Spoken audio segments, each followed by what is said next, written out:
Hello guys, welcome to Eesha YouTube channel. మీకు ఈ వీడియో నచ్చితే ప్లీజ్ ఫ్రెండ్స్ లైక్ చేయండి, షేర్ చేయండి, సబ్స్క్రైబ్ చేయండి, కమెంట్ మాత్రం తప్పకుండా చేయండి. మరిన్ని వీడియోస్ కోసం నా ఛానల్ని సబ్స్క్రైబ్ చేసుకుంటారని అనుకుంటున్నాను. ప్లీజ్ ఫ్రెండ్స్ నచ్చితే సబ్స్క్రైబ్ చేసుకోండి. ఇమాన్యుయల్ వాళ్ళ మదర్ వస్తారు.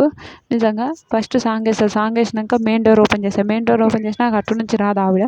మళ్ళీ కన్ఫెషన్ రూమ్లోకి వెళ్ళి తనుజ ఇద్దరు వెతుకుతుంటే వస్తుంటుంది. వచ్చినప్పుడు ఈజ్ ప్రైవేట్ సాంగ్ వచ్చే ప్రైవేట్ పార్టీ వస్తున్నప్పుడు వాళ్ళు డ్యాన్స్ చేసుకుంటే ఏడుస్తుంటాడు ఇమాన్యుయల్ ఏడుస్తుంటే, ఏడవకమ్మా ఏడవకు, ఎందుకు ఏడుస్తున్నావురా, ఎందుకు ఏడుస్తున్నావు చెప్పు, ఏడవద్దు అని చెప్తే భలే చెప్తాడు.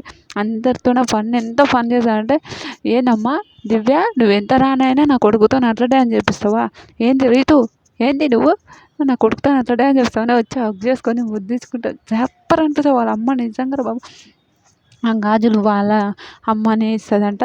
భరణి గారికి చూపిస్తుంది. అమ్మ నాకు ఈ గాజులు నా కొడుకే చేపించాడు, ఈ గాజులు నేనే చేపించాను అని చెప్తుంది. భలే అనిపిస్తుంది. నిజంగా ఎంత బాగా అనిపించింది అంటే సూపర్ అనిపించింది నిజంగా.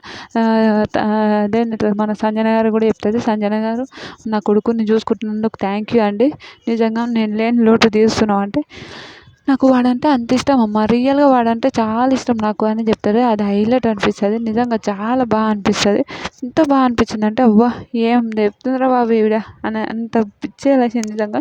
ఎంత బాగా, నువ్వు ఏడవద్దమ్మా, ఏడవద్దు, నామినేషన్లకు రా, ఏం కాదు, నువ్వు నామినేషన్ మొన్న తెలుగు ప్రజలారా అన్నప్పుడు మన తెలుగు ప్రజలు మొత్తం భలే పోయినా. నువ్వు హీరోలా ఈ కమెడియన్ లాగా వచ్చావు, నువ్వు హీరోలాగా బయటికి రావాలమ్మా. ఎందుకు నువ్వు నా కళ్ళలో చూసి చెప్పు, నా కళ్ళలో చూస్తేనే నీకు తెలుస్తుంది బయట ఎలా ఉంటుందో చూడమ్మా అని భలే మాట్లాడితే సూపర్ అనిపించింది.